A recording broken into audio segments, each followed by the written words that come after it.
अस्सलाम वालेकुम। सेठी से सवाल के साथ मैं हूँ सैयदा आयशा नाज, मेरे साथ मौजूद हैं नजम सेठी साहब। अस्सलाम वालेकुम। सर साहब सलाम अर्ज़ है, जुम्मा मुबारक। फिर आप शरारत करने वाले हैं। नहीं, असल में ये होता था कि पाकिस्तान तहरीक इंसाफ के दौर में जब नवाज शरीफ साहब और इनकी फैमिली के ख़िलाफ़ फैसले आते थे तो ट्रेंड चलता था ट्विटर पे जुम्मा मुबारक। तो मैं एक अरसे से आपसे सवाल कर रही हूँ क्योंकि 3 बाकी केसेस का तो हमने फ्यूचर देख लिया, सज़ाएँ मुअत्तल हैं उसमें इमरान खान साहब के ख़िलाफ़, लेकिन ये एक ऐसा इकलौता केस था जिसमें बदउनवानी का मुर्तकिब इमरान खान साहब को करार दिया गया है। 190 मिलियन पाउंड केस, ये स्कैंडल 1 साल तक इसकी समातें हुई और उस दौरान जब जब फ़ैसले की तारीख मुकर्रर की जाती थी तब्दील हो जाती थी, 3 बार तब्दील हुई। लेकिन उससे पहले का आपसे जब सवाल किया गया कि इसमें क्या होगा, तो आप क्या कहते आए हैं वो सुनवाएंगे।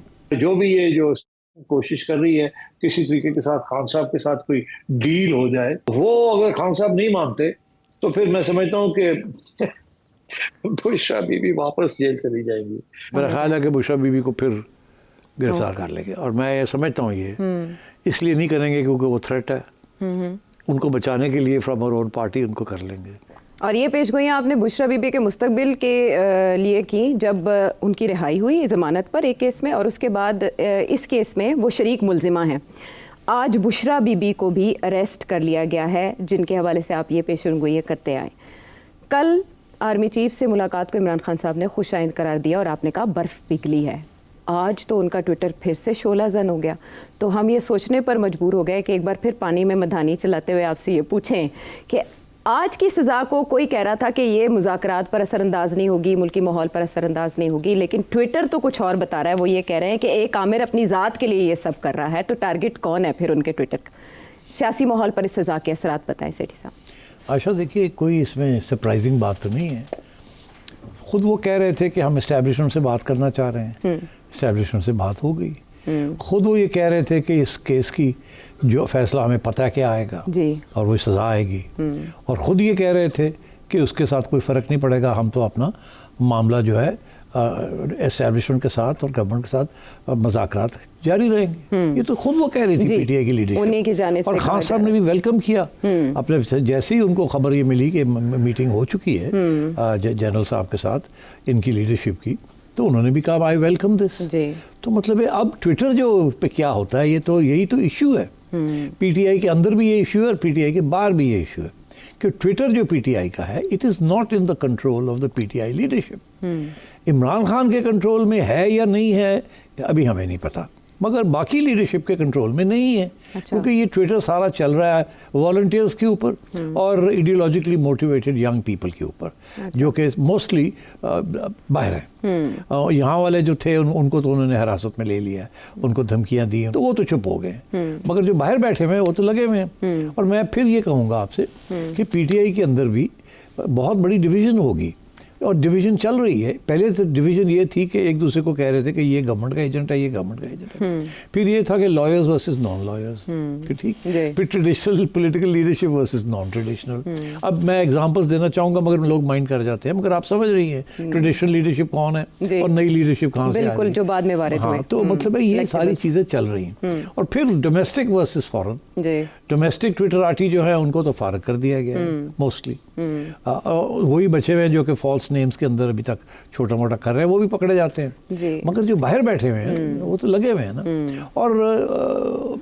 वो जो टॉक फाइट वाली जो इशू है, वो उन्हें जो दाद मिलती है या थंप मिलता है कि हाँ करो, ठप्पी मिलती है, वो खान साहब खुद कर देते हैं। हर रोज़ एक बात करते हैं जिसके अंदर ये कि मैं नहीं कॉम्प्रोमाइज़ करूँगा, मैं नहीं ये करूँगा, मैं नहीं वो करूँगा, मैं जेल में रहूँगा, मैं प्रिंसिपल्स के ऊपर लड़ रहा हूँ, मैं एंटी इस्टेब्लिशमेंट हूँ, और जनरल साहब के ख़िलाफ़, मतलब डायरेक्ट एंड इनडायरेक्ट, वो जब भी उन्हें मौका मिलता है वो कर देते हैं। मगर उसके बाद फिर यू टर्न ले लेते हैं। इस लीडरशिप जो उन्होंने खुद नॉमिनेट की है, जो बाहर बैठी हुई है, चीफ मिनिस्टर उनका नॉमिनी है, बैरिस्टर साहब उनके नॉमिनी है, राजा साहब उनके नॉमिनी है, और सब उन्हीं के नॉमिनी है सर।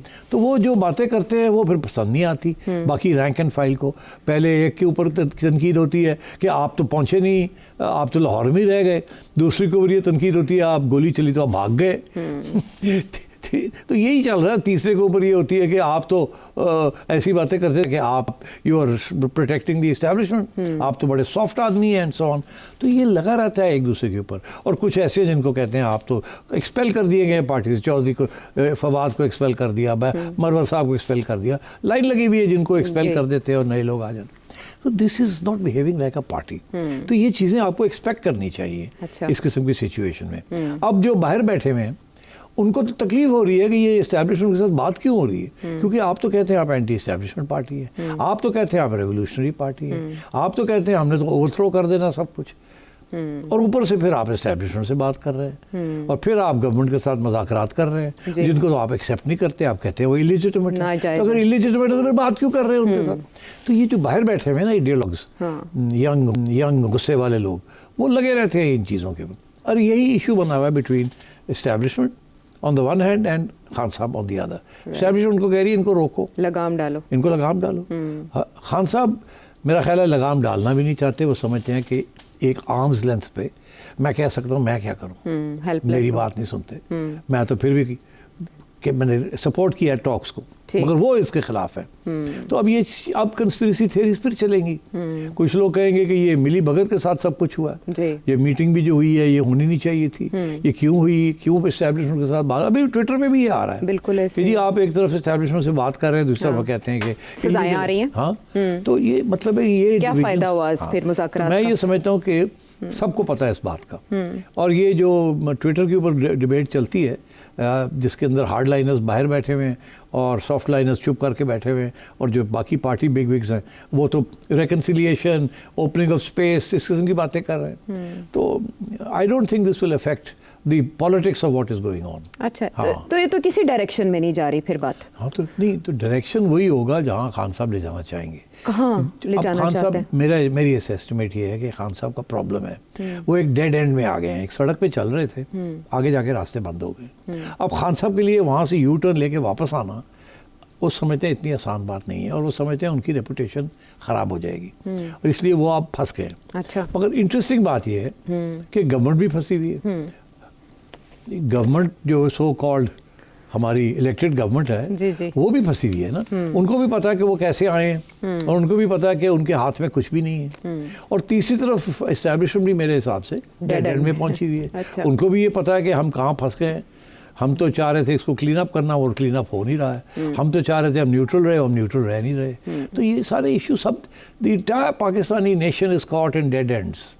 इकोनॉमी को छोड़ दे, वो भी किसी वक्त आपसे डिस्कस कर लूंगा कि why we are in a dead end over there also.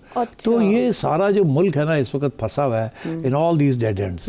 इसीलिए ये एक कोई निकलने की अगर कोशिश भी करता है तो उसको दूसरे निकलने नहीं देते वहाँ से। ठीक है, so I think that's where the problem lies right now. हाँ, लेकिन जमूद कहीं ना कहीं जाके तो टूटता है। आपने तो कहा हमाम में सारे डेड एंड पे हैं।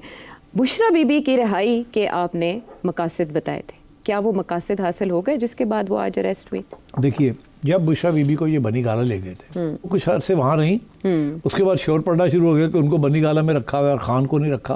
खान को जेल में रखा हुआ है, उसके जेल की कंडीशंस अच्छी नहीं है। अच्छा। वहाँ ज्यादती हो रही है। तो उससे फिर ये ऐसे लगा जैसे कि बुशरा बीबी को कोई फेवर किया गया। हाँ। अच्छा, मेरा मौक़िफ़ थोड़ा सा फ़र्क था। मेरा मौक़िफ़ ये नहीं था कि बुशरा बीबी को फेवर किया गया। मेरा मौक़िफ़ ये था कि उनको अलग इसलिए रखा गया कि उनसे बातचीत करनी है। अच्छा। मेरा ख्याल है कि असेसमेंट ये है एस्टैब्लिशमेंट की और सियासतदानों की कि खान साहब की चाबी जो है वो बुशरा बीवी के पास है, और उनका ये ख्याल है खान तकड़ा आदमी है। उनका ये ख्याल है कि बुशरा कमज़ोर औरत है। क्यों?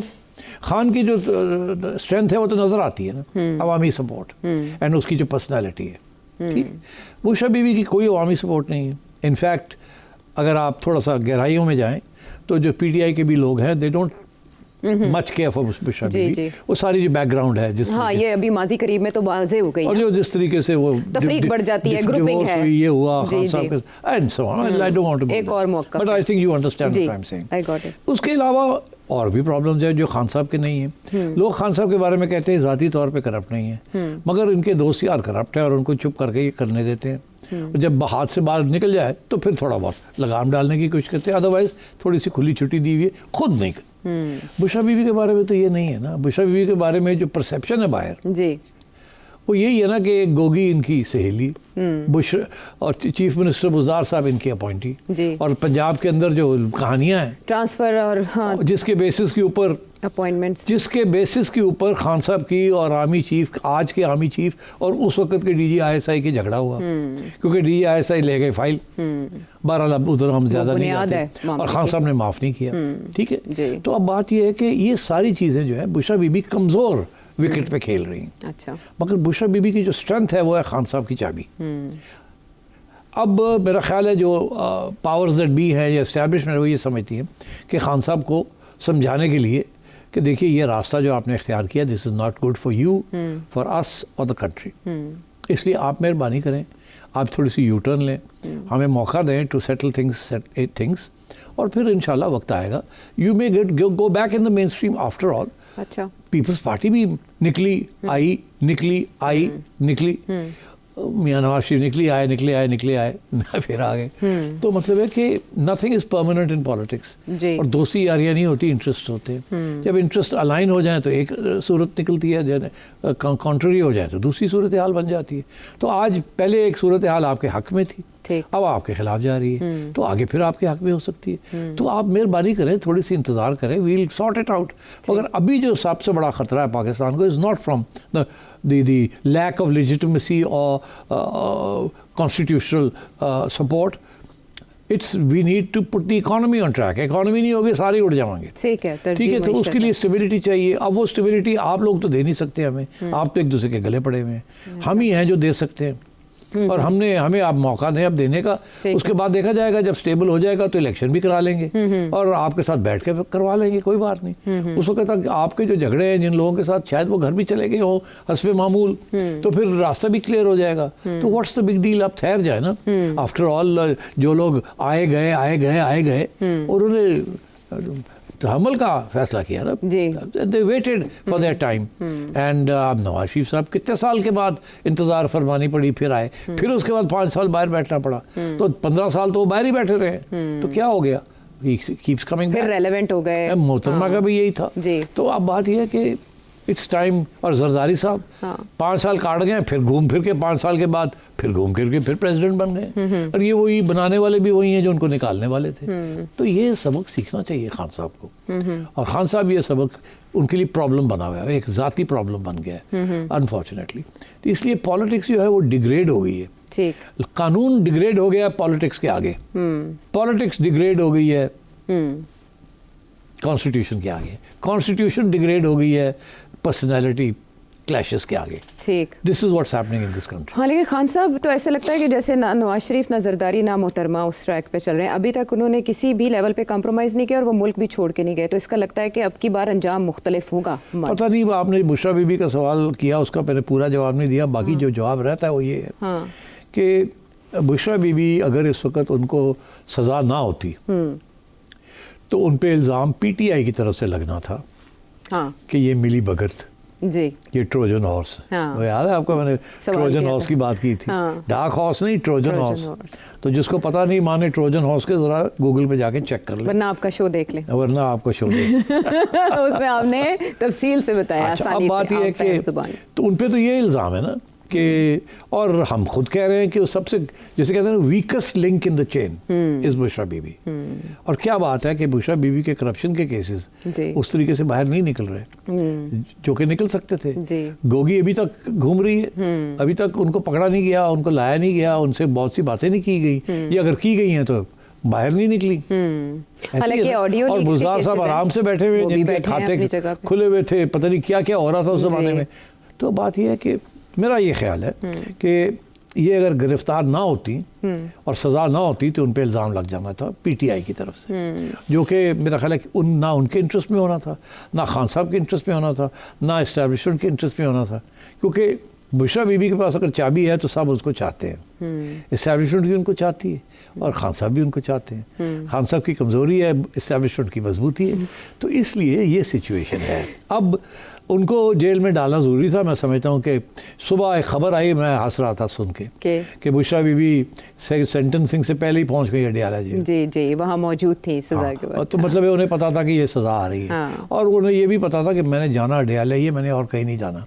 फिर एक अफवाह चली, मैं वही सुन के तो हंस रहा था। अफवाह ये चली कि जेल अथॉरिटीज़ कह रही हैं कि हमारे पास तो अभी ऑर्डर्स नहीं आए आपके, तो आप बाहर बैठे अभी हम आपको अंदर नहीं ले सकते। अच्छा। और तो उस वक्त कुछ लोगों ने, हाँ अडियाला की बात, तो कुछ लोगों ने ये कहा कि शायद उनको बनीगाला ले जाना है। हाँ हाँ। तो मैंने दिल में सोचा, सवाल ही पैदा नहीं होता कि बनीगाला जाए, इस वक्त उन्हें जेल ही जाना पड़ेगा अपनी हिफाजत के लिए। अच्छा। अपने आप को प्रोटेक्ट करने के लिए जेल जाना पड़ेगा और अडियाला जाना पड़ेगा, इसीलिए वो पहले पहुंच गई वहाँ। हाँ। तो अब बात यह है कि वो रहेंगी वहाँ कुछ अर्सा, और उसके बाद आगे 2 महीने पड़े हैं ना। मेरी जो प्रेडिक्शन है पूरे खान साहब के बारे में भी और बुशरा बीबी के बारे में भी, अभी ये जो केस है ये भी जाएगा हाई कोर्ट, और भी चीज़ें जाएंगी। अभी बहुत कुछ होने वाला है। अभी आप देखते जाइए होता क्या है। अच्छा। अगर मैं ये आपसे कह दूं कि ये ना बिगिनिंग है ना एंड है, ये कहानी की दरमियानी किस्म का हिस्सा है। अच्छा। अभी कहानी चलेगी और उसके अंदर कोई आएगा, कोई जाएगा, कोई इधर होगा, कोई उधर होगा। अभी भी पीटीआई वाले ये उम्मीद लेके बैठे हुए हैं कि खान साहब आज़ाद हो जाएंगे। जब उनसे थोड़ी सी उन्हें ख़रीदा जाए तो वो आगे से कहते हैं बनीगाला ले जाएंगे। ठीक है, मैंने ये कहा था कि वो मुमकिन है, ये नहीं कि वो हो नहीं सकता, हो सकता है कि वो बनीगाला ले जाए। अच्छा। और हो सकता है दोनों को ले जाए। फिर शायद खान साहब भी मान जाए कि हम दोनों को गिरफ्तार करना है तो बनीगाला में कर लें। पुराने ज़माने में सियासतदानों को रेस्ट हाउसेज में रखा जाता था। परवेज़ मुशर्रफ को रखा गया था। हाँ, रेस्ट हाउसेज में। हाँ। मियाँ साहब को भी एक स्टेज पे इधर उधर रखा गया था। अच्छा। बेनज़ीर भुट्टो साहबा को जब पहली दफ़ा गिरफ्तार हुई है अंडर ज़ियाउल हक, तो उस वक्त उनको गेस्ट हाउस में रखा गया था सिंध के अंदर। तो अब बात यह है कि this is all is possible. यहाँ तो 10-10 साल के बाद सुप्रीम कोर्ट की जजमेंट्स के अंदर अपील लॉज हो जाती है और वो रिलीफ मिल जाती है। हालांकि एक टाइम होता है कि इस टाइम के अंदर अंदर आपने अपील करना है। बिल्कुल। मगर वो जब चाहे तो ज़ाब्ते बदल जाते हैं। बदल जाते हैं। तो इस मुल्क में क्या नहीं हो सकता। तो पस पर्दा मुज़ाकरात ख़त्म हो गए बुशरा बीबी की गिरफ्तारी के बाद?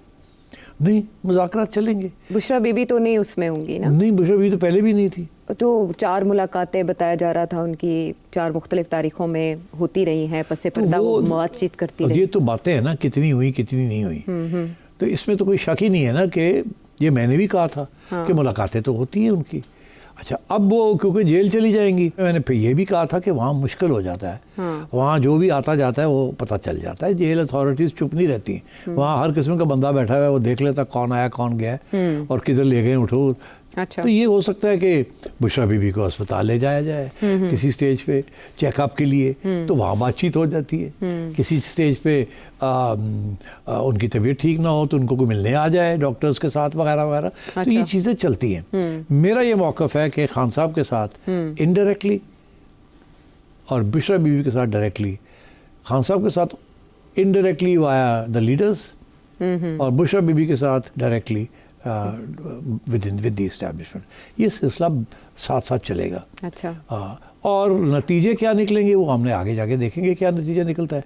एक चीज़ बड़ी क्लियर है, क्या? किसी सूरत में भी अदालत और नो अदालत, लॉ और नो लॉ। अच्छा। क्योंकि मैंने अभी आपसे कहा है कि कानून जो है वो डिग्रेड हो गया पॉलिटिक्स के आगे। कॉन्स्टिट्यूशन डिग्रेड हो गई है इन फ्रंट ऑफ पॉलिटिक्स। और इसलिए अब सूरत हाल यही है कि पॉलिटिक्स होती क्या है? Politics is power. Power is power. इस वक्त पावर कहाँ है? तो पावर भी स्विंग करता है ना, ज़रूरी नहीं एक जगह पे रहता है। ये तो पाकिस्तान में हमने देखा है। हाँ, तो इसलिए पीटीआई को हिम्मत नहीं हारनी चाहिए। पावर आप पहले उनके पास था, अब नहीं है, फिर हो सकता है वापस आ जाए किसी स्टेज पे। और अभी जो ये जो लोग बातें कर रहे हैं कि जी अब शेख रशीद साहब ने एक बात की है, 2 दफ़ा उन्होंने दोहराई है, मैं नहीं उसको रिपीट करना चाहता, बट बेसिकली इसमें ये कहा जा रहा है जैसे कि खान साहब एक बंदा है और एक उधर एक और बंदा है और 2 बंदे रह नहीं सकते, उनमें से एक रहेगा एक नहीं रहेगा and so on so fourth. इस किस्म की बातें हो रही हैं। तो ये बड़ी अनफॉर्चुनेट सिचुएशन है कि ये सारा कुछ डिग्रेड हो गया टू पर्सनल।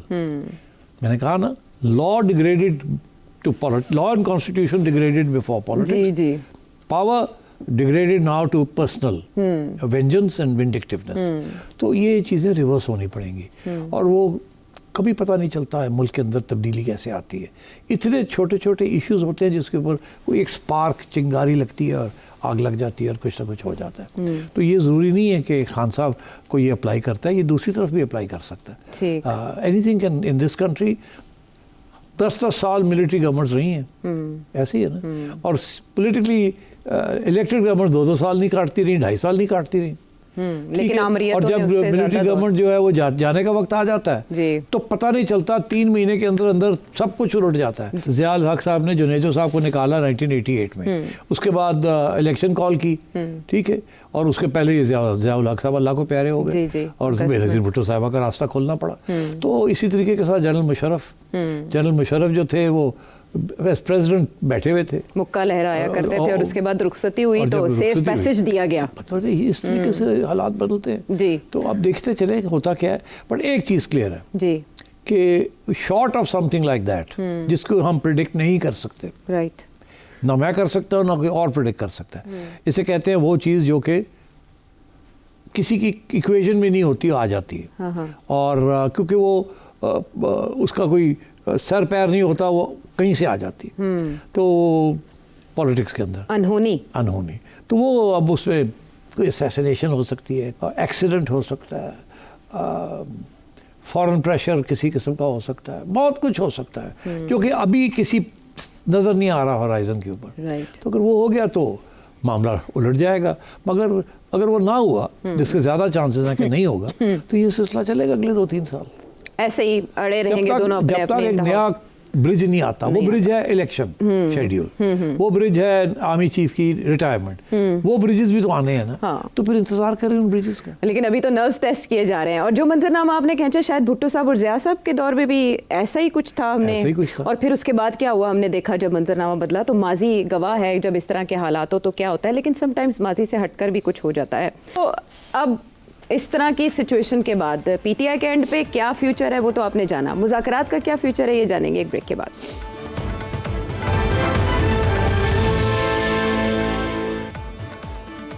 शो में साथ देने का शुक्रिया। मुज़ाकरात तो वहीं लगे हैं जहां से पाकिस्तान तहरीक इंसाफ ने अपने मुतालबात दिए रिटर्न में, और उस पर हुकूमत ने जवाबी वार किया, सख्त प्रेस कॉन्फ्रेंस की। तो शेख वकास अकरम ये कहते हैं कि अब मुज़ाकराती अमल से हमारा कोई ताल्लुक नहीं, लेकिन फ़ाइनल जो डिसीजन है वो मरकज़ी क़यादत को करना है।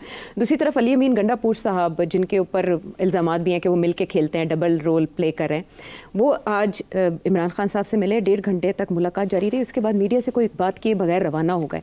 तो सभी इस सोच में पड़ गए हैं कि फ़ैसला तो क्या 23 दिसंबर को भी यही फैसला महफूज था सिटी साहब जो आज आया है, और अगर ये एंटीसिपेटेड था तो फिर मुज़ाकरात पे तो असर नहीं पड़ना चाहिए। इसका फ्यूचर क्या है? मैं कह रहा हूँ नहीं पड़ेगा, यही बात चलेगी। देखिए ना, क्यों नहीं आज गंडापुर साहब इमरान खान को मिले, कोई बयान नहीं आया, क्यों? सोचे आप, क्यों नहीं आया? क्या कहेंगे आप? वो क्या खामोशी में ही कहेंगे? मसलहत थी। जो मैंने बताया कि हम तो पता था ये होना है, हाँ। इसके बावजूद हमने अपना सब कुछ किया, तो अब कैसे इसको चेंज कर सकते हैं? अब वकास साहब लगे हुए अपने पता नहीं चौके छिक्के मार रहे हैं, ही इज नोबडी। मतलब है कि वो तो अपना बनाया हुआ है उन्होंने उसको, वो तो he is part of that other group जो प्रेशर टैक्टिक्स फाइट वाला ग्रुप है, मगर टॉक वाला ग्रुप तो कुछ और है ना। वो बैरिस्टर गौहर ने कहा मुज़ाकरात जारी रहेंगे। हाँ, तो देखिए ना, फाइट टॉक वही ये चल रहा है। हाँ। और ये खान साहब कंट्रोल करते हैं इसको। अच्छा। और खान साहब जो है फाइट वालों को रोकते नहीं। और इस वक्त जो मेन डिमांड है पार्टी की तरफ से और एस्टेब्लिशमेंट की तरफ से और गवर्नमेंट की तरफ से, अच्छा। कि वो फाइट वाले जो अपने कीबोर्ड वॉरियर्स जो है उनको रोको। अच्छा। तो खान साहब उनको रोक नहीं रहे, तो इसलिए ये बात नहीं सेटल होगी। वो हर रोज़, अब खान साहब ने आज फिर एक इल्ज़ाम लगा दिया जी चीफ के ऊपर, फिर एक इल्ज़ाम लगा दिया जी। तो मतलब ये तो खान साहब भी तो बाज नहीं आते ना, वो भी तो मतलब है कि प्रिट करके टिबड़ी वगैरह वही लट्टू वगैरह घूम जाते हैं। गुस्सा चढ़ता है तो कोई पता नहीं की कह देंगे ने, 2 मिनट सोचते हैं तो फिर उसके बाद कहते हैं अच्छा चलो एंज भी कर लो, फिर थोड़ा। तो खान साहब भी तो frankly is I rather not से। अच्छा, तो मुज़ाकराती अमल जिसमें अब हुकूमत ने जवाब देना है, और उसका आपको बादियो नज़र में दिखाई क्या दे रहा है कि जो मुतालबात उनकी तरफ से आए उनको फिलफोर रिजेक्ट कर दिया जाएगा कि 9 मई और 26 नवंबर के जो वाक़यात का आपने मंजर खींचा है, इस पर मुज़ाकरात मज़ीद मुमकिन नहीं है? नहीं, ये बातें हैं। गवर्नमेंट ये कभी नहीं पुल आउट करेगी। अच्छा। Government will not pull out of the talks and PTI will not pull out of the talks. ये अपना मौक़िफ़ पब्लिक में देते रहेंगे, और जब टॉक्स में जाएंगे तो वो वहाँ भी वही दोहराएंगे, और फिर पोस्टपोन होगा, और फिर आएंगे, और फिर जाएंगे, और फिर आएंगे, और फिर जाएंगे। तो बात तो फिर ऊपर ही अड़ी रहेगी, तो नीचे तो रस्मी कार्रवाई चल रही होगी टेबल्स पे। तो ये बात सॉल्व होने वाली नहीं है, मुज़ाकरात के ज़रिए ये सॉल्व होने वाली नहीं है। लेकिन जुडिशल कमीशन तो अगली मुलाकात से पहले बनाना होगा हुकूमत को, वरना मुज़ाकरात नहीं होंगे। उसके बावजूद मुज़ाकरात होंगे। जुडिशल कमीशन बने बगैर आप खान ये कह रहे हैं जी अगर आप नहीं बनाएंगे तो हम नहीं आएंगे। नहीं आएंगे। वो कहते हैं नहीं बनाएंगे। हम कहते हैं हमने तो ये तो नहीं कहा कि नहीं बनाएंगे, हमने तो कहा कि ये प्रॉब्लम्स हैं, आपने ये लिख दिया, ये तो मंजूर नहीं, ये तो मंजूर नहीं, ये तो मंजूर नहीं। अच्छा। हम तो समझते हैं कि सवाल अगर बनाने हैं तो इस तरीके से बनने चाहिए, जो बिल्कुल उलट होगा कि आपने ये किया, चेक करें कि पीटीआई ने क्या किया, चेक करें कि इन्होंने क्यों हमला किया, चेक करें कि इन्होंने अदालत का हुक्म क्यों नहीं माना, क्योंकि ये सारी गिल्ट उधर लेके जाए। इन्होंने जो टर्म्स ऑफ रेफरेंस किए वो गवर्नमेंट को और एस्टैब्लिशमेंट को फंसाने की तरफ ले गए, लीडिंग क्वेश्चंस। वो जो लीडिंग क्वेश्चन बनाएंगे वो इधर ले जाएगी। तो इसके ऊपर लड़ाई झगड़े चलते रहेंगे। अच्छा। और एक एक क्लॉज के ऊपर लड़ाई होगी। 26th अमेंडमेंट के ऊपर एलाइज के अंदर आपने देखा कितना देर लग गई, एलाइज के अंदर एक एक क्लॉज के ऊपर जी, ठीक। और बाद में भी झगड़े रहते, मौलाना ने कहा तो नहीं बने, आप तो या की कर, बिल्कुल। तो यहाँ तो नाइव्स आर आउट, तो ये चलेगा मामला। मैं समझता हूँ कि गवर्नमेंट कैन नॉट डिनाई कि हम नहीं लगाएंगे, ये नहीं कह सकते। ठीक, सियासी कलाबाजी यहीं चलेंगी इस पे। और मगर ये है वो कहेंगे ऐसे नहीं, ऐसे नहीं, ऐसे, ये नहीं, ऐसे, तो ये चीजें चलेंगी और वो ले लेके जाएंगे और 15-15 दिन की छुट्टी होगी बीच में, मुलाकात का इंतजार होगा, फिर वो आएगी तो फिर कोई एक पार्टी वॉकआउट कर जाएगी, फिर 15 दिन 20 दिन के बाद वापस आ जाएंगे और फिर ये होगा और फिर वो होगा। This is part of the process.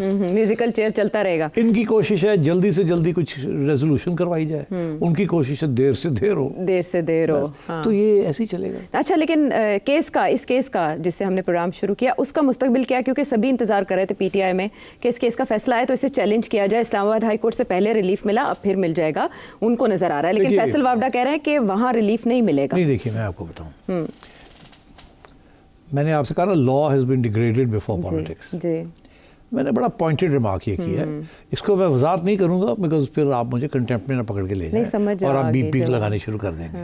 और आपको समझ आनी चाहिए मैं क्या कह रहा हूँ। Law has been degraded before politics and the politics is coming in all directions and from all sources. अच्छा, तो ये जो सिलसिला है अभी तक ऐसे ही चलेगा। Law will constantly be degraded, law and constitution before politics. The politics of one stakeholder, the politics of another stakeholder, the politics of a so-called neutral stakeholder who's not neutral, who's divided and politically biased, and so on and so forth. Ab, in this situation, right, what do you do? In this situation, ये जो अगला जो ये case जब ऊपर जाएगा तो इसी कश्मकश में वो घूमेगा।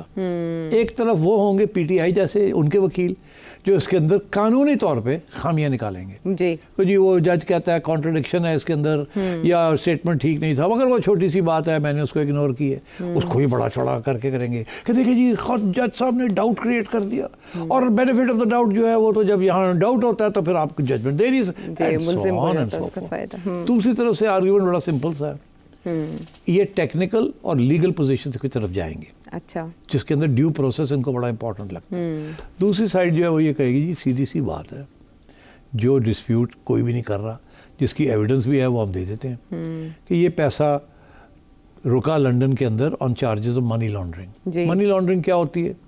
ब्रिटिश क्राइम एजेंसी ने कहा कि फलाने साहब ने मनी लॉन्ड्रेड प्रोसीड्स इंग्लैंड के बैंक्स में रखी हुई हैं। अच्छा, मनी लॉन्ड्रिंग वो होती है कि जो रियासत का पैसा होता है उसको चोरी किया हो और बाहर ले जाए, ठीक, दैट्स मनी लॉन्ड्रिंग। टैक्स इसके ऊपर ना दिया हो, अच्छा, ब्लैक मनी को वाइट करने के लिए ले गए बाहर। उन्होंने कहा जी ये तो मनी लॉन्ड्रिंग का केस है, and it was a case of money laundering. उसके अंदर उनके अकाउंट्स बंद हो गए, सब कुछ रख लिया गया। उसके बाद पेशकदमी हुई हाँ यहाँ से, क्योंकि वो रुका हुआ था सारा मामला, ठीक है, वो केस कोर्ट में था जी। वो मलिक साहब कह रहे थे नहीं मनी लॉन्ड्रिंग, वो कह रहे थे कि एविडेंस दें कि आपके पैसा कहाँ से आया। तो ये चीज़ चल रही थी, वहाँ चलनी थी और थोड़ी देर। यहाँ से पेशकदमी की अकबर साहब ने, शहजाद अकबर साहब जी, ARU के। अब वो ARU लोग भूल गए हैं, what is ARU? Asset recovery unit. तो किसके लिए एसेट रिकवरी हो रही थी? इमरान खान के लिए हो रही थी, मलिक रियाज के लिए हो रही थी, साकिब निसार के लिए हो रही थी, या रियासत पाकिस्तान के लिए हो रही थी? सवाल ये, हाँ बनाया तो रियासत पाकिस्तान के लिए। देखिए एसेट रिकवरी किसके लिए होती है भाई? किसी जात के लिए नहीं होती, किसी बंदे के लिए नहीं होती। ये नैब जो पैसे इकट्ठे करती है ये किसी की जेब में नहीं जाते, ये रियासत के एक शहर में जाते हैं। रियासत का पैसा मनी लॉन्ड्रिंग होता है और किसी का जाती ऐसा नहीं होता। नहीं होता। तो ये केस जो है ये आके वहाँ रुक जाता है कि ये अगर मनी लॉन्ड्रिंग की प्रोसीड्स थी जी। तो ये सुप्रीम कोर्ट के अकाउंट में नहीं जा सकती थी। हाँ, settlement इसको जाना के लिए। था रियासत के अकाउंट हाँ, में। स्टेट और बैंक। अगर ये उधर गई है तो ये फिर मिली भगत थी, अंडरस्टैंडिंग थी, मिली भगत थी, और उसी मिली भगत को छुपाने के लिए बंद लिफाफा। काबीना को दिखाया नहीं गया। हाँ। ये तो बड़ा सिंपल सी बात है ना। और इसके ऊपर बहुत से बयान भी है एसेट रिकवरी वालों के जी। कि जी ये स्टेट को जाएगा पैसा, and so on and so forth. जी। तो मेरा ख्याल है कि एक तरफ ओपन एंड शट, दूसरी तरफ टेक्निकल फ्लॉज, जी। और जुडिशरी जो है वो दोनों चीज़ें करती रही है। हाँ, ओपन एंड शट केस भी करती रही है। हाँ। और टेक्निकल बुनियादों पे भी टेक्निकल बुनियादों नवाज शरीफ पे। साहब के खिलाफ भी केसेस अपने देखे ऐसे हैं ही ऐसे ही। होते हैं। हाँ, कभी टेक्निकल बुनियाद पे फारग हो गए, कभी Open and पॉलिटिकल shut। बुनियाद से। हाँ। तो ये मैं समझता हूँ कि just wait to see Okay। How it pans out. Okay. इसका भी ताल्लुक जो है वो खान साहब की सियासत और उनकी फ्यूचर के ऊपर है। इसी में सारा जवाब और सारे मामले का राज पिन्हा है। इमरान खान साहब ने ये कहा है कि आज इसके काले फैसले के बाद अदलिया ने अपनी साख मजीद तबाह कर दी है। जो जज आमरीत को सपोर्ट करता है और इशारों पर चलता है उसे नवाजा जाता है, और जिन जजेस के नाम इस्लामाबाद हाई कोर्ट के लिए भेजे गए उनका वाहिद मेरिट मेरे खिलाफ फैसले देना है। अब सेठी साहब ने इस्लामाबाद में जजेस के अपॉइंटमेंट के हवाले से भी जो प्रेडिक्ट किया है, जो प्रोग्राम्स में मौजूद है, वो आप देख सकते हैं, जिससे इस्लामाबाद हाई कोर्ट इस पर क्या करेगा उसका इशारा भी मिलता है। वापस आते हैं एक ब्रेक के बाद।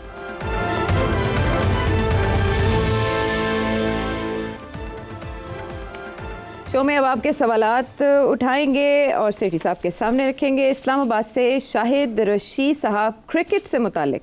खुदा करके बड़ी मुश्किल से चैंपियन ट्रॉफी का फैसला हुआ और पाकिस्तान में होना करार पाई है। लेकिन अभी एक और जो है तकलीफदेह खबर आई कि ऑस्ट्रेलिया, इंग्लैंड और साउथ अफ्रीका ने अफगानिस्तान के साथ खेलने से इनकार कर दिया, ये कहकर कि जी वहाँ खवातीन के हुकूक उनके वायलेशन हो रही है। सवाल ये है कि यही सब टीमें जब अमेरिका में वर्ल्ड कप हो रहा था तो अफगानिस्तान के साथ खेल रही थी, तब उन्हें कोई इतराज़ नहीं था, कोई मसला नहीं था। तो ये क्या पाकिस्तान के अंदर कोई ख़ास मामला है, कोई ख़ास सूरत हाल है, और क्या फिर इंडिया भी नहीं खेलेगा? और अगर ये ऐसा होता है तो चैंपियन ट्रॉफी की क्या हैसियत रहेगी, और ये ऐसा हो क्यों रहा है? क्या इसके बैकग्राउंड भी अगर आप बता सकें।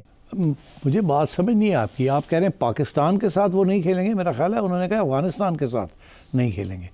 क्या आपने अफगानिस्तान का नाम लिया या पाकिस्तान का नाम लिया? अफगानिस्तान का। जी, लेकिन चैंपियंस ट्रॉफी तो पाकिस्तान में हो रही है, मुतासिर हो जाएगा टूर्नामेंट उनके मुताबिक। तो बात ये अफगानिस्तान के बारे में आपको मैं बता दूं कि जब मैं चेयरमैन पीसीबी था तो एक मीटिंग हुई थी आईसीसी में, वहाँ अफगानिस्तान भी था।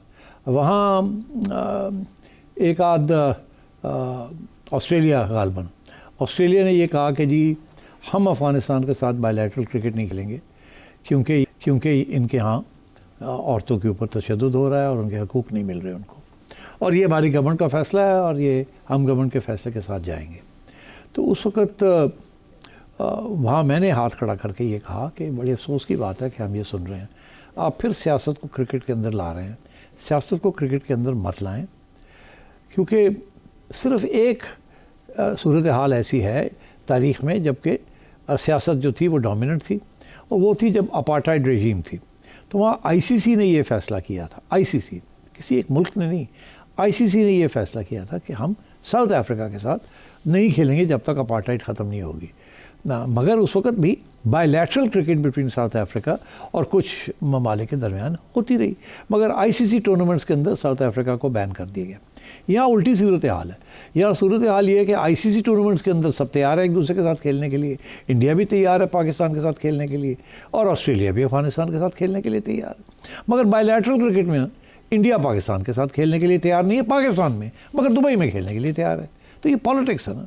इसी तरीके के साथ ऑस्ट्रेलिया जो है, अब वो और साउथ अफ्रीका और मेरा ख्याल है इंग्लैंड ने कहा है कि जी हम नहीं खेलेंगे अफगानिस्तान के साथ bilateral cricket. It's ridiculous, it is absolutely ridiculous.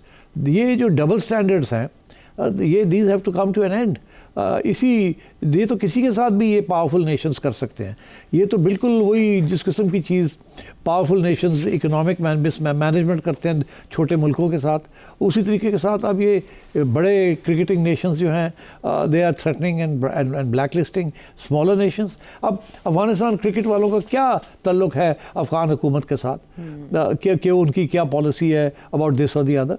क्या अब पाकिस्तान ये मौक़िफ़ इख्तियार करे कि ऑस्ट्रेलिया के अंदर अंदर या इंग्लैंड के अंदर इस्लामोफोबिया हो चुका है और राइट विंग गवर्नमेंट्स और फाशिस्ट गवर्नमेंट्स आनी शुरू हो गई हैं वहाँ in Germany and in other places, और इनके साथ अब आपको स्पोर्टिंग टाइज नहीं हो सकती। This is ridiculous. एंड मुझे बड़ा अफसोस हुआ ये सुनकर कि इन तीन ममालिक ने ये फैसला किया है कि अफ़गानिस्तान के साथ नहीं खेलेंगे। बिल्कुल खेलना चाहिए। मैं आपको ये बताऊँ कि अभी हाल ही में जब मैं चेयरमैन था तो ये इशू खड़ा हुआ कि क्या अफ़गानिस्तान तालिबान रेजीम आ चुकी थी और अफ़गानिस्तान की टीम के पास बड़े आइसोलेटेड थे, बेचारे बाहर बैठे हुए थे मुल्क से, उन्हें ये नहीं पता था कि वापस जाएंगे तो क्रिकेट खेलने की इजाज़त होगी या नहीं होगी, ये किट्स पहननी पड़ेंगी या नहीं पड़ेंगी। वैसे ख़वातीन की क्रिकेट तो वैसे ही बैन कर दी थी उन्होंने, और क्रिकेट के ख़िलाफ़ वो सर्टनली हक़ में तो तालिबान नहीं थे, वो तो समझते थे ये पता नहीं क्या है, ये बल्ला गेंद लेके आ जाते हैं। वो तो फुटबॉल को भी बंद करने फिर रहे थे एक ज़माने में। तो ये बाहर बैठे हुए थे तो पैसे इनके ख़त्म हो गए थे, इनके पास पैसे नहीं थे अपने प्लेयर्स को देने के लिए। तो इन्होंने मुझे अप्रोच किया कि जी पाकिस्तान हमारे साथ कोई मैच वैच खेल ले, 4 पैसे हमें बना दे। आई सेड यस, बिल्कुल ठीक है। We went out of our way to play 3 matches with them. और ये भी यहाँ तक कि उनको फिर शारजा में वो मैचेस हुए, हमने जितने 4 पैसे बनने थे हमने कहा आप रख लें ये पैसे, ताकि अफ़गानिस्तान टैलेंटेड क्रिकेटर्स हैं, क्रिकेट के हक़ में ये बात है तो उनको इनकरेज करना चाहिए। So I went out of my way. और by the way we lost that series because we experimented with new players. हमने कहा अच्छा मौका है, यंगस्टर्स को मौका दिया जाए, but our team didn't do well, the Afghans did very well. और वो अफ़गान टीम है जो आज actually is one of the top 4 teams in the world, in my opinion. And so therefore, this is a very sad development that ICC चुप है और हमेशा ICC चुप ही रहती है, बिकॉज यही 3-4 ममालिक हैं जो ICC को भी डोमिनेट करते हैं। और उधर जो चेयरमैन जो साहब बने हुए हैं ICC के, वो तो खुद ऐसी पॉलिसी फॉलो कर रहे हैं vis-a-vis Pakistan. So I am very sad to say कि cricket is also, जैसे कहते हैं ना, being bulldozed by the politics of governments and cricket boards. ICC ने ये फैसला नहीं किया, ये फैसला 3 ममालिक ने, उनकी बोर्ड्स ने किया। ICC कभी ये फैसला अब नहीं करती। ICC कहती है हमारे टूर्नामेंट्स में सब खेलें और सब खेलते हैं। ठीक है। So yes, this is not surprising. ICC will not support this. मगर यही तो इंटरेस्टिंग बात है कि ICC किसके बेसिस के ऊपर चलती है? Australia, England and India, big 3। Big 3 में से तीनों ये पॉलिटिक्स इंडिविजुअली ट्राई कर रहे हैं। वो कहता है हम अफगानिस्तान से नहीं खेलेंगे, वो कहता है हम पाकिस्तान से नहीं खेलेंगे। तो और जब इकट्ठे बैठते हैं, क्योंकि वहाँ ये 3 है या 4 और बाकी जो है वो हम जैसे लोग हैं वहाँ, तो इनको मेजोरिटी नहीं मिलती, तो ये चुप करके कहते हैं हाँ जी हम सब खेलेंगे। तो this is way we are unfortunately. Right.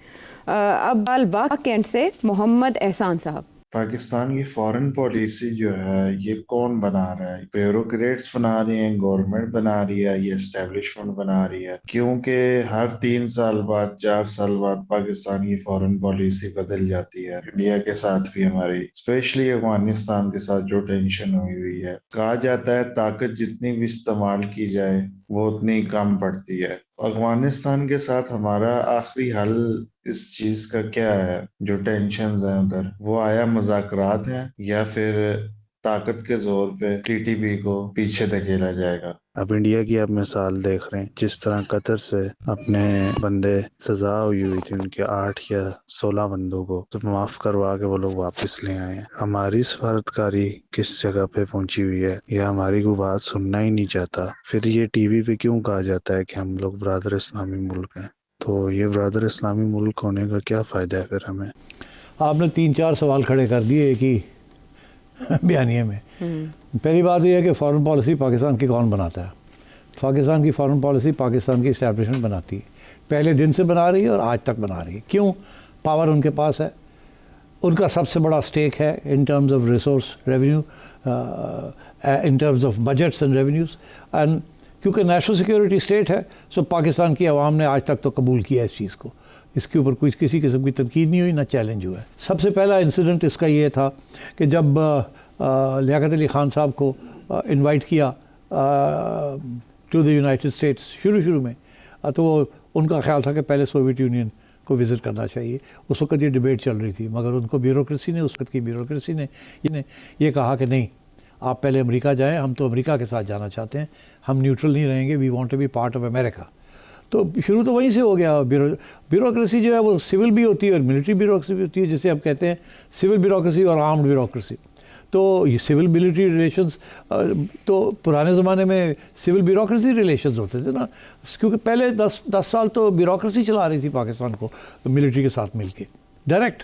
उसमें तो पॉलिटिशियंस के तो फारग हो चुके थे सारे। एक ब्यूरोक्रेट आता था चला जाता था, एक और आ जाता चला जाता था। तो अब सिचुएशन ये है कि वो सिचुएशन हम हमेशा ये रही। जब यूब खान साहब आए तो आप समझिए एस्टैब्लिशमेंट बना रही थी फॉरेन पॉलिसी। जब ज़ियाउल हक साहब आए तो आप समझिए कि वो बना रहे थे। फिर जब मुशर्रफ साहब आए तो आप समझिए वो बना रहे थे। तो 30-40 साल तो पहले 10 साल और तीन दिन 10 साल का ये तो 40 साल आउट ऑफ 75 तो डायरेक्टली इस्टेब्लिशमेंट बनाती रही। अब बाकी साल क्या था, जब भुट्टो साहब आए तो भुट्टो साहब ने पूरी कोशिश की कि फॉरेन पॉलिसी वो बनाए, ठीक है, मगर जब उनकी छुट्टी कराई गई तो उनके हाथ से फॉरेन पॉलिसी भी ले ली गई। उसके बाद क्या हुआ, फिर ज़ियाउल हक साहब आ गए। फिर जब मोहतरमा आई तो मोहतरमा के सबसे पहले उन्होंने ये कंडीशन रखी इस्टेब्लिशमेंट ने कि फॉरेन मिनिस्टर हमारा होगा, आप नहीं फॉरेन मिनिस्टर रख सकती। किसको लगाया? जनरल रिटायर्ड याकूब अली खान। तो फॉरेन पॉलिसी जो थी वो जनरल बेग ने अपने हाथ में रखी। उसके बाद जो कुछ भी हुआ फॉरेन पॉलिसी हमेशा remained in the hands of the establishment. यहाँ तक कि अभी भी हाल ही में खान साहब के ज़माने में सेम थिंग। जो ब्यूरोक्रेट्स या पॉलिटिशियंस लगते रहे हैं, they all had to have been vetted by the establishment. पहले वो जाते थे इस्टेब्लिशमेंट के पास, फिर आते थे कहीं और। अभी भी सूरत हाल ये है कि ये जो हमारी फॉरेन ऑफिस की कॉन्फ्रेंसेस होती हैं, उसके अंदर लेक्चर्स आके कौन देते हैं?